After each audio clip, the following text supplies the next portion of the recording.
बिस्मिल्लाहिर्रहमानिर्रहीम। Dear student, अस्सलाम वालेकुम। आज हम C++ की एक सीरीज स्टार्ट करने लगे हैं। जैसे कि सेकेंड ईयर के स्टूडेंट्स को काफ़ी प्रॉब्लम्स रहती हैं अकॉर्डिंग C++ प्रोग्रामिंग में, तो इंशाल्लाह अभी मैं आपको इसकी प्रोग्रामिंग की कोडिंग करके बताऊंगा और स्टेप वाइज इसका पूरा स्ट्रक्चर डिफाइन करूंगा ताकि आपको इजीली अंडरस्टैंड कर सकें और आपको समझ आ जाए। तो सबसे पहले हम देखेंगे कि सॉफ्टवेयर हमने कौन सा इंस्टॉल करना है और उस सॉफ्टवेयर को इंस्टॉल कहाँ से करना है, कैसे उसके ऊपर कोडिंग स्टार्ट करनी है, ये चीजें हम स्टेप वाइज देखेंगे। तो सबसे पहले आपने गूगल क्रोम हम ओपन कर लेते हैं और हम आ जाते हैं जी गूगल के ऊपर।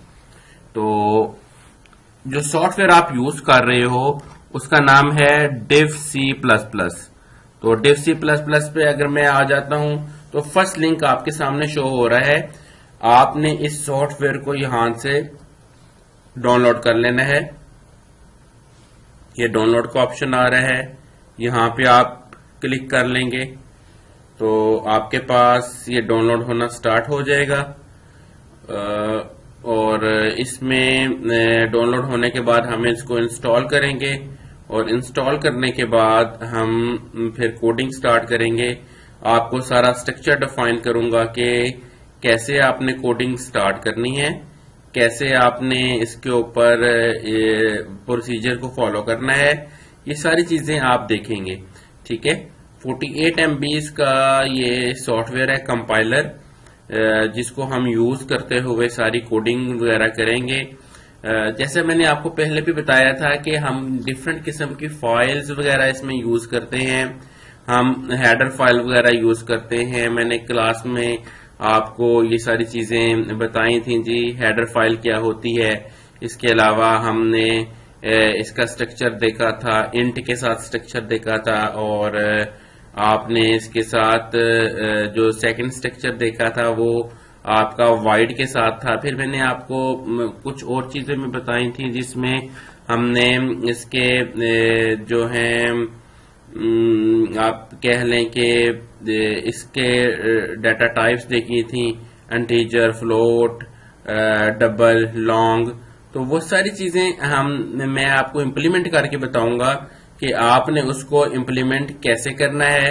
स्टेप वाइज आपने इसको लेके चलना है। अपने इस सॉफ्टवेयर को अपने पीसीज में आप इंस्टॉल कर लें और इंस्टॉल करने के बाद इंशाल्लाह हम इसकी प्रॉपर कोडिंग करेंगे और आप इजीली अंडरस्टैंड कर सकोगे कि आपने जो इंस्टॉलेशन की है वो कैसे करते हैं और आप इसको कैसे आगे लेकर चल सकते हो स्टेप वाइज। तो ये हमारा सॉफ्टवेयर डाउनलोड हो गया है और जैसे ही आपका डाउनलोड हो जाएगा सॉफ्टवेयर, आपने यहां पे राइट क्लिक करना है और शो फोल्डर पे आ जाना है। आपके पास शो फोल्डर ही आ गया, इसके ऊपर डबल क्लिक कीजिएगा। यस का ऑप्शन पे आपने क्लिक करना है जी। इसको मैं यहां से क्लोज कर देता हूं। यस के ऑप्शन के बाद आपके पास यहां पर इंस्टॉलर आ गया। आपने यहां पे ओके कर देना है। ओके करने के बाद आपने इसको एग्री कर लेना है।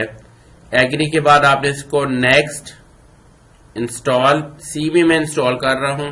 आप किसी और ड्राइव में भी इंस्टॉल कर सकते हैं, लेकिन बेटर यही है कि क्योंकि इसकी एग्जी फाइलें होती हैं और आप इसे सी में ही इंस्टॉल करें। प्रोग्राम फाइल्स वगैरह आपकी सी में ही एग्जिस्ट करती हैं, तो उसमें ही आप इसको ज्यादातर इंस्टॉल करें ताकि आपको आपके इसकी कंपाइलर में कोई किसी किस्म का प्रॉब्लम ना आए। तो जो चीजें मैं आपको बताऊंगा, आप इस पे अगर 15 to 20 मिनट्स डेली का देंगे तो इंशाल्लाह आपको ये इजीली जो है लर्निंग हो जाएगी।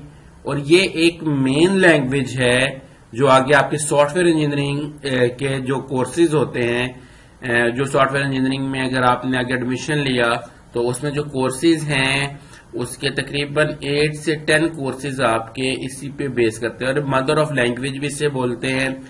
जिस स्टूडेंट को C++ लैंग्वेज समझ आ जाएगी वो आप हर एक लैंग्वेज में मूव हो सकता है। ठीक है, स्ट्रक्चर सब लैंग्वेजेस के ऑलमोस्ट सेम ही होते हैं, बस उसमें थोड़ी सी उसका वे होता है डिफरेंट, उसको सी आउट करने के लिए। आप देखें जैसे C++ में सी आउट करते हैं डाटा को प्रिंट करवाने के लिए, या आप PHP में आप इको यूज करते हैं, तो ये सारी चीजें होती हैं। जी हमारा ये सॉफ्टवेयर इंस्टॉल हो गया है, इसको मैं फिनिश करूंगा।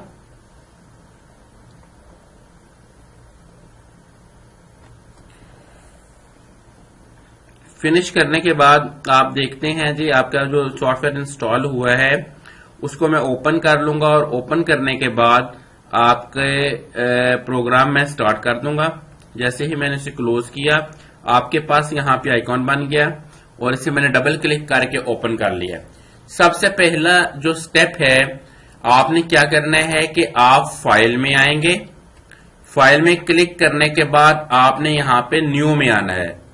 न्यू में आने के बाद आपने यहां से सोर्स फाइल में आना है। सोर्स फाइल आपके पास यहां पे ये आ गई। अब आपने सिंपल कंट्रोल S करना है।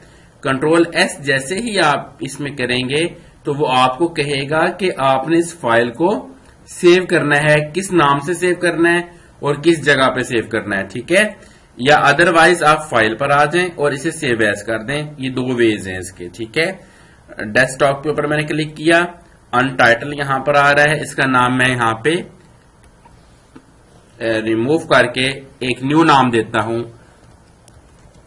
फर्स्ट मैंने इसको नाम दिया और यहां पे मैंने इसको सेव कर लिया। ठीक है जी, आप यहां ऊपर भी देखेंगे कि इसको मैंने first.cpp के नाम से सेव कर लिया। अब मैं आपको स्ट्रक्चर डिफाइन करूंगा कि आपका स्ट्रक्चर असल में है क्या, जिसके अंदर आपने प्रोग्रामिंग सारी करनी है। तो सबसे पहले शिफ्ट के साथ आप 3 को प्रेस करेंगे तो आपके पास हैश का साइन आएगा, इंक्लूड iostream.h। ठीक है, ये स्ट्रक्चर आ गया आपके पास। इंट मेन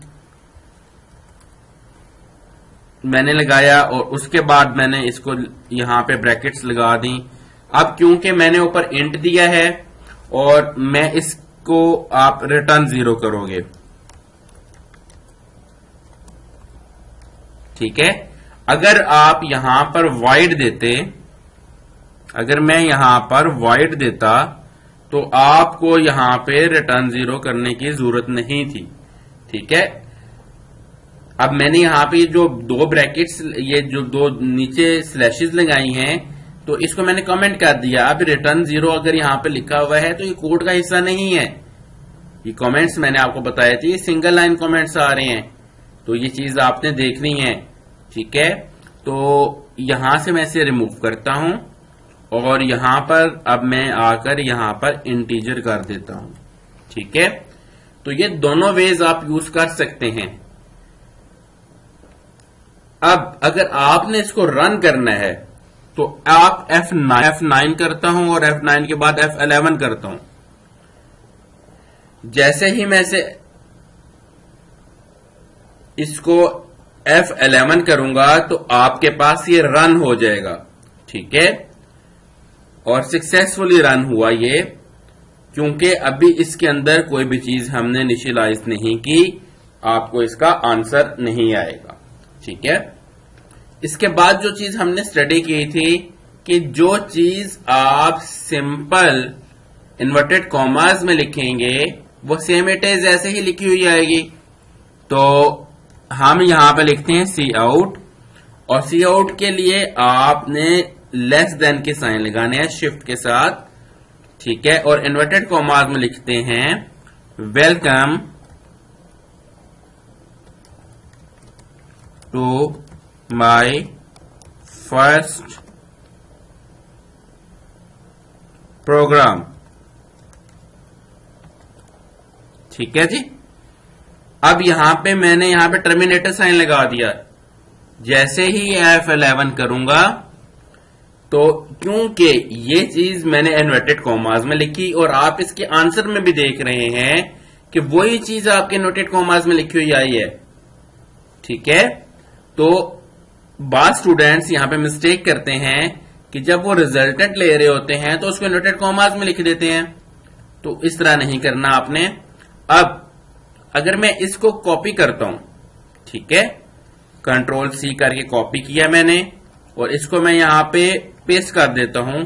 ये सेकंड टाइम आ गया, ये थर्ड टाइम आ गया, ये फोर्थ टाइम आ गया, ये फिफ्थ टाइम आ गया।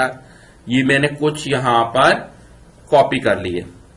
ठीक है, तो अब अगर इसको मैं F11 करूंगा तो जितनी मर्तबा ये मैंने किए आप ये देखें उतनी मर्तबा यहां पर वो चीज लिखी हुई आ गई। ठीक है, मैंने एक और चीज भी यूज की थी। अभी आप देख रहे थे कि इसका जो मैं रिजल्ट कंपाइल कर रहा हूं वहां पर वो सीक्वेंस में आ रहा है। मैं ये चाह रहा हूं कि हर लाइन के बाद नेक्स्ट वाली लाइन पर रिजल्ट आना चाहिए इसका।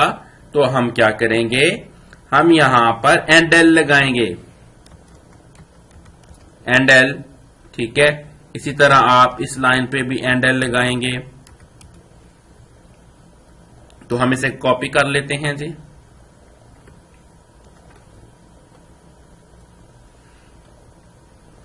और नेक्स्ट वाली लाइन पर आप आकर दोबारा सेम कंट्रोल वी कर दें, एंडल कर दिया मैंने यहां भी, इसी तरह यहां भी, इसी तरह यहां भी कंट्रोल एस कर दें। और इसको अब मैं यहां से रन करता हूं तो अब आप देखेंगे जो आपका रिजल्ट आया है वो हर लाइन के बाद एंडल कर दिया मैंने उसको और वो चीज आपके पास शो हो रही है। ठीक है जी। अब नेक्स्ट स्टेप जो था हमारा कमेंट्स का था। कमेंट्स में मैंने आपको बताया था single line comments, 2 back slashes लगाएंगे, ये सिंगल लाइन कमेंट है। यहां पे 2 बैक स्लैशेस लगाएंगे, ये सिंगल लाइन कमेंट है। अब अगर आपने इसको रिमूव करना है तो आप इसको रिमूव इजीली कर सकते हैं। कमेंट्स आप लगाते क्यों हैं? इस वजह से कि अगर आपने कोड के बारे में कुछ लिखना है जो कि कोड का हिस्सा नहीं होना चाहिए तो आप यहां पे कुछ भी लिख सकते हैं।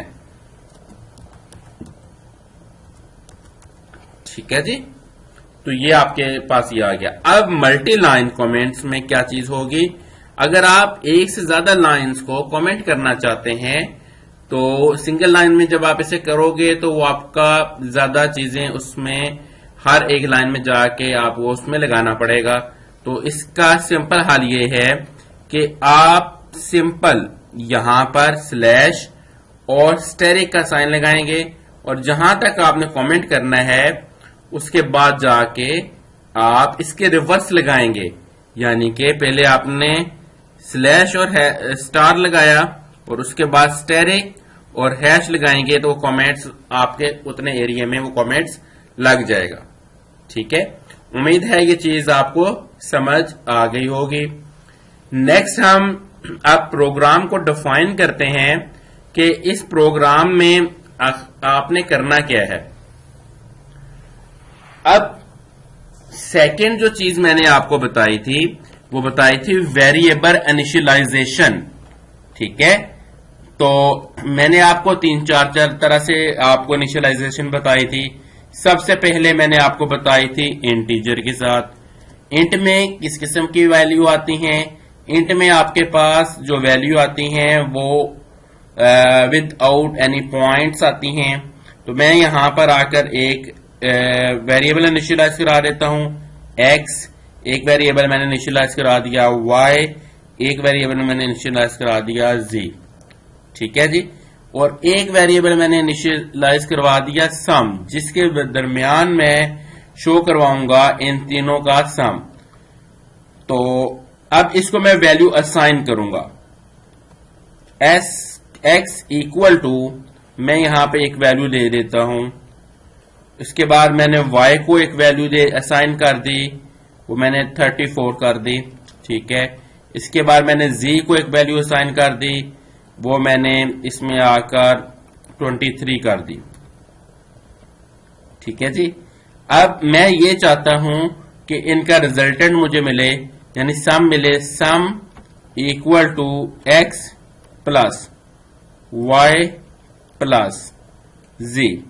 ठीक है, ये आपके पास रिजल्टेंट आ गया। ठीक है, उसके बाद मैं इसको सी आउट कर देता हूं। सी आउट, मुझे सम चाहिए, ये देखें मैंने यहां इसे सम कर दिया।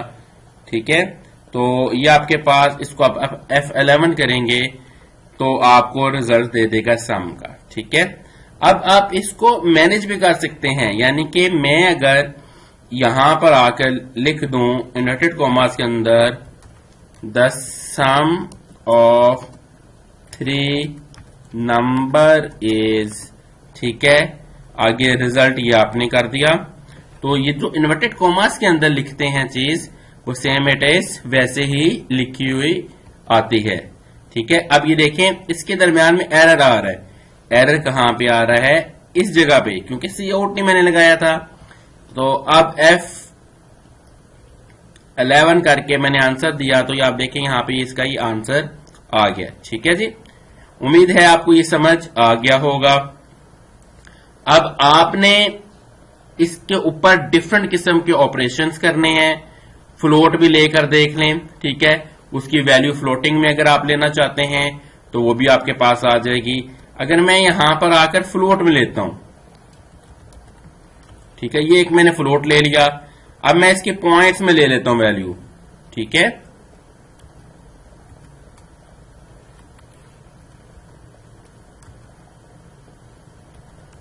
ठीक है, पॉइंट्स में मैंने वैल्यू ले ली, और यहां पर आने के बाद मैं इसको F11 करता हूं, तो आप देखेंगे कि आपका आंसर फ्लोटिंग में ही आया है। और अगर आपने वैल्यू जो है वो इंटीजर में ली है और नीचे वैल्यू असाइन आपने फ्लोटिंग में कर दी है, ठीक है, तो इसमें आपके पास देखें जो आपका पॉइंट वाला हिस्सा था उसने उसको इग्नोर कर दिया, आपको एक सिंपल उसने आंसर कर दिया कि वो 288 उसका आंसर है। ठीक है, तो ये फ्लोट के साथ भी आपका हो गया। तो इसके बाद अगर आप इसी को आगे लेके चलते हैं थोड़ा सा, अगर मैं इसे कमेंट कर देता हूं, मैं कहता हूं कि जी ये मैंने यहां पर आकर इसको कमेंट कर दिया, ठीक है, और ये आपके पास यहां पे कमेंट हो गया।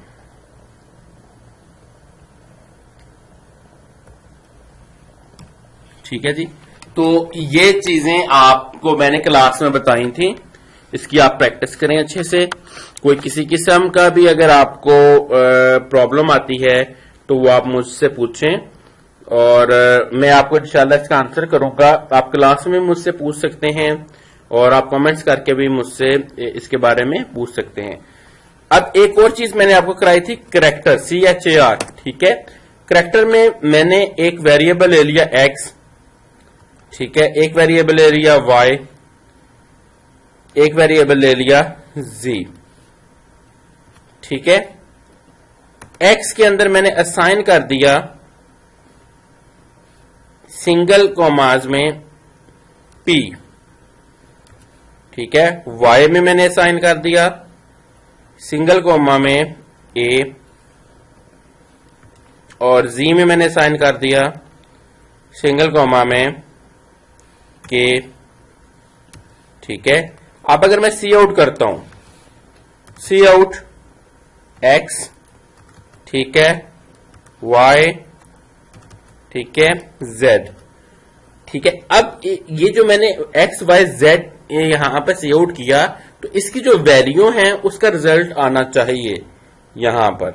तो F11 करते हैं हम, तो आप ये देखें आपको यहां पे शो हो रहा है PAK, ठीक है, तो ये आपके पास करैक्टर में एक ही वर्ड लिया जाएगा, एक ही वर्ड आपका करैक्टर में लिया जाएगा। ठीक है, तो करैक्टर को आपने इस तरह देखना है। और अब अगर मैं इसको यहां पर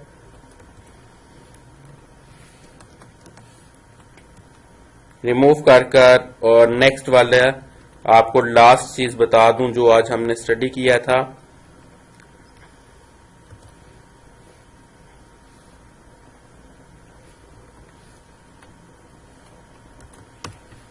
ठीक है जी, यहां पर आप देखें एक चीज मैंने आपको बताई थी, स्ट्रिंग स्ट्रिंग में एक्स ले लेता हूं, ठीक है, और एक्स इक्वल कर लेता हूं मैं पाकिस्तान के, और यहां पे मैं सी आउट कर लेता हूं, सी आउट एक्स करूंगा मैं, और मैं इसको रन करता हूं F11 करके, तो आप देखिए आपका कंप्लीट पाकिस्तान यहां पर लिखा हुआ आ गया।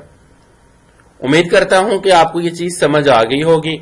इसको आप प्रैक्टिस करें, और कोई किसी किस्म का भी क्वेश्चन हो तो आप मुझे कमेंट्स कर दें। तो नेक्स्ट लेक्चर के लिए अल्लाह हाफिज।